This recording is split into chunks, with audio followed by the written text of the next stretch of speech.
Semangat pagi. Bagaimana kabarnya hari ini? Pasti baik ya.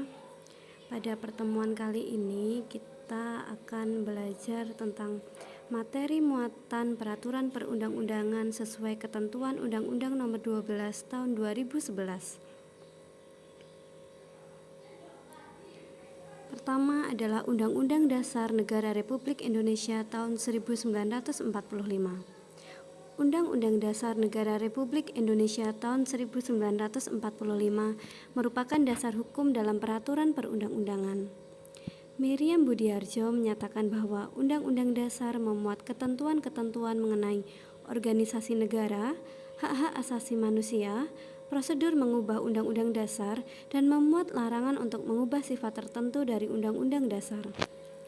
Ditetapkannya Undang-Undang Dasar Negara Republik Indonesia tahun 1945 sebagai Konstitusi Negara Republik Indonesia merupakan bentuk konsekuensi dikumandangkannya kemerdekaan yang menandai berdirinya suatu negara baru, wujud kemandirian suatu negara yang tertib dan teratur, serta dapat mengisi dan mempertahankan kemerdekaan.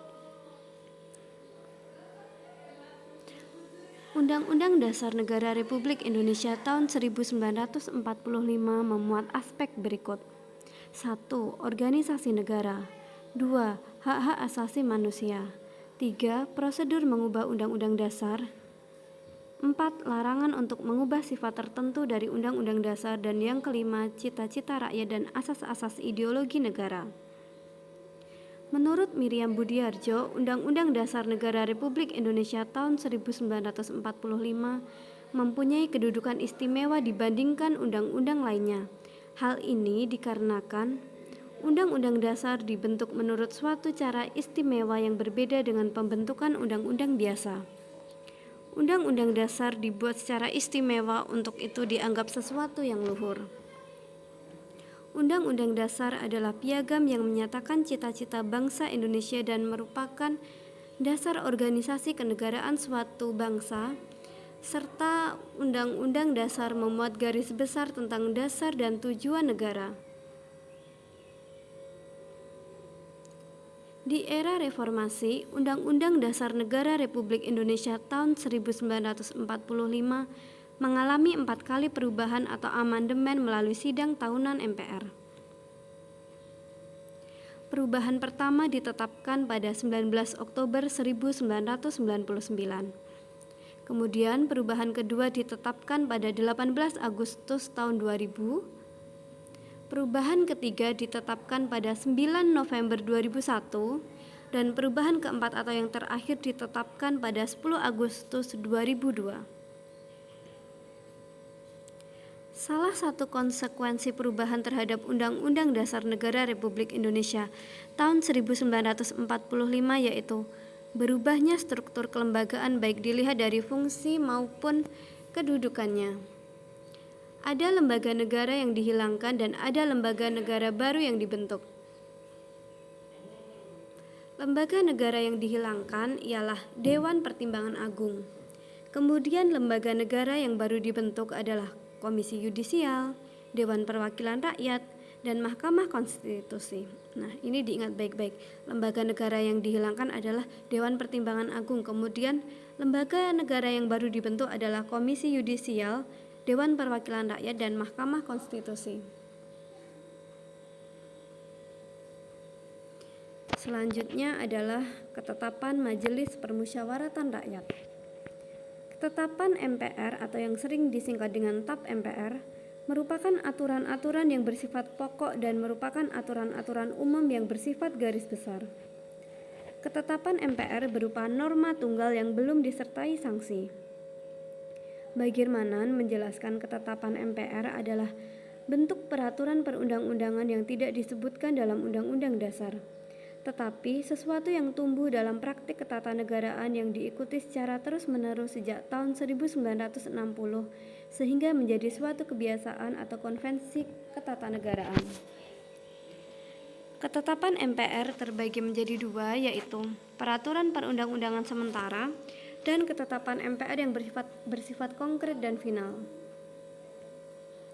Ketetapan MPR yang dihasilkan setelah Undang-Undang Dasar Negara Republik Indonesia tahun 1945 bukan merupakan ketetapan MPR yang bersifat peraturan perundang-undangan, namun lebih pada ketetapan yang bersifat konkret dan individual. Selanjutnya adalah undang-undang.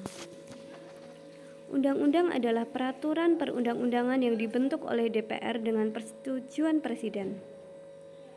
Dalam pasal 10 ayat 1 Undang-Undang Dasar Negara Republik Indonesia tahun 1945 dinyatakan bahwa materi muatan yang harus diatur dengan undang-undang berisi: 1.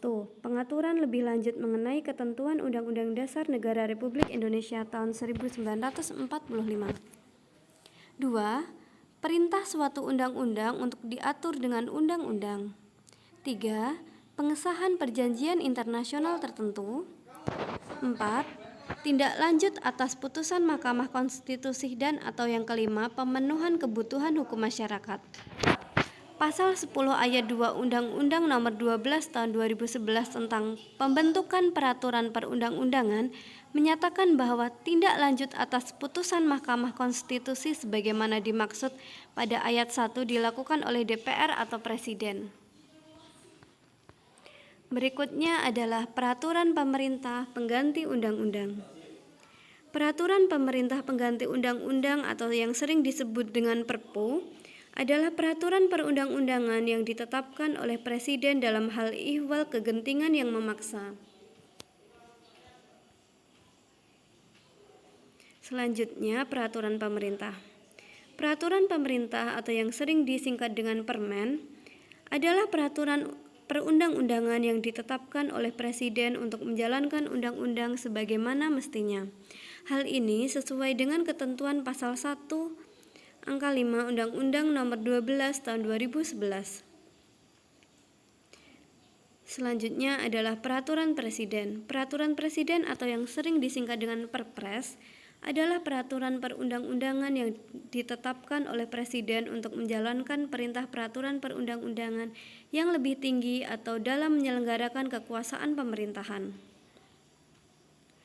Selanjutnya adalah peraturan daerah provinsi dan peraturan daerah kabupaten atau kota. Peraturan daerah provinsi adalah peraturan perundang-undangan yang dibentuk oleh DPR provinsi dengan persetujuan bersama gubernur. Sedangkan peraturan daerah kabupaten atau kota adalah peraturan perundang-undangan yang dibentuk oleh DPR kabupaten atau kota dengan persetujuan bersama bupati atau wali kota.